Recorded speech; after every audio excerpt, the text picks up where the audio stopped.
ओम नमः शिवाय। जय माँ काल। स्वागत है आप सभी का मेरे एच.एस. भारद्वाज यूट्यूब चैनल पर। मैं हरिओम शर्मा आज आपको भगवान शिव की पूजा से संबंधित कुछ जानकारी दे रहा हूँ। अगर आप भगवान शिव के भक्त हैं तो आप इन बातों को विशेष रूप से ध्यान रखेंगे। भगवान शिव जी की पूजा करने से हमारी सभी मनोकामनाएं पूरी होती हैं और भगवान शिव की महिमा सभी लोग जानते हैं, लेकिन कुछ बातों का आपको विशेष ध्यान रखना होगा। अगर आप भगवान शिव की महाकाल की पूजा करते हैं तो कोई भी ऐसा कार्य नहीं जो आपका पूरा ना हो सके।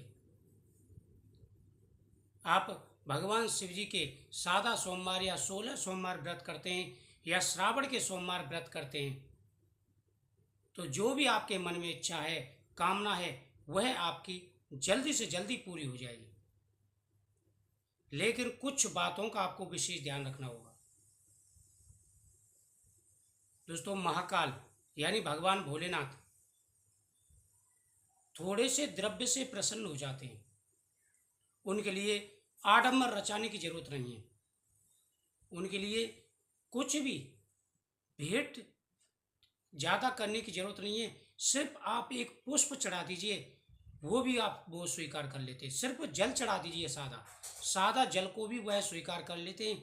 लेकिन कुछ बात अगर आपने ध्यान रखी, जो मैं बातें बता रहा हूँ, इन बातों को अगर आपने ध्यान में रखा तो आपकी ऊपर भगवान शिव की असीम कृपा होगी। और अगर आप इन बातों का ध्यान नहीं रखते हैं तो फिर आपको पूजा करने का कोई भी अधिकार नहीं है, कोई भी फल नहीं मिलेगा। सबसे पहला, अगर आप महाकाल की पूजा करते हैं, भगवान शिव की पूजा करते हैं तो असत्य बोलना बिल्कुल छोड़ दें।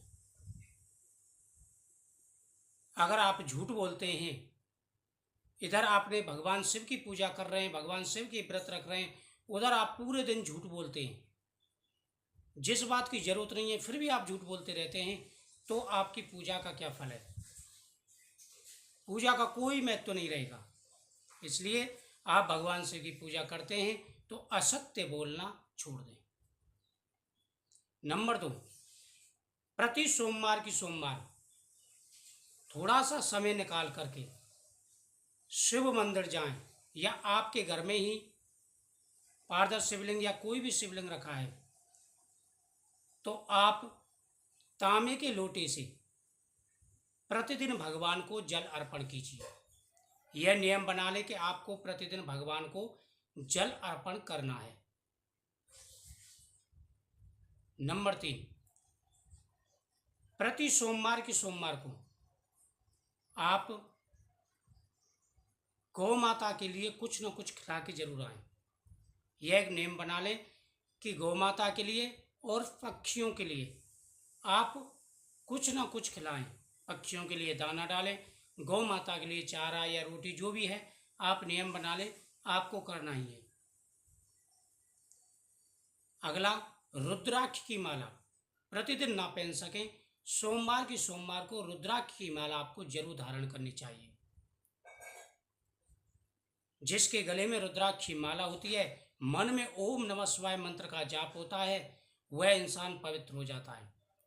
उस इंसान के सारे कार्य सिद्ध हो जाते हैं और उसके संपर्क में भी जो दूसरे आते हैं उनके भी सारे कार्य सिद्ध हो जाते हैं। उनके शरीर के सारे पाप नष्ट हो जाते हैं। मानसिक, वाचिक, कार्मिक सारे पाप नष्ट हो जाते हैं।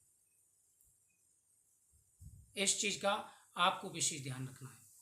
अगला, किसी भी गरीब की या कमजोर व्यक्ति की हाय नहीं लेनी आपको।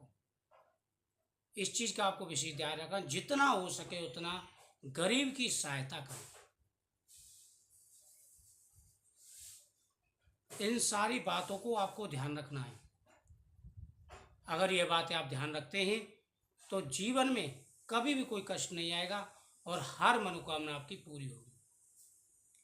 प्रतिदिन आप नियम बनाएं, कम से कम 5 मिनट के लिए आप चाहे मां मृत्युंजय मंत्र, चाहे शिव गायत्री मंत्र, चाहे ओम नमः शिवाय मंत्र, जो भी आपको अच्छा लगता हो वह मंत्र का जाप आप जरूर करें। और ये नियम आप निभाएंगे तो देखना बहुत बड़ा प्रभाव पड़ेगा और आपकी किस्मत बदल जाएगी। तो ये सारे नियम आप निभाएं और भगवान शिव के मंत्रों का जाप करें, उनकी कथा का गुणगान करें। पूरा पूरा आपको लाभ मिलेगा। भगवान शिव की कृपा आपके ऊपर बनी रहेगी। तो मुझे उम्मीद है आपको ये जानकारी अच्छी लगी होगी। ओम नमः शिवाय।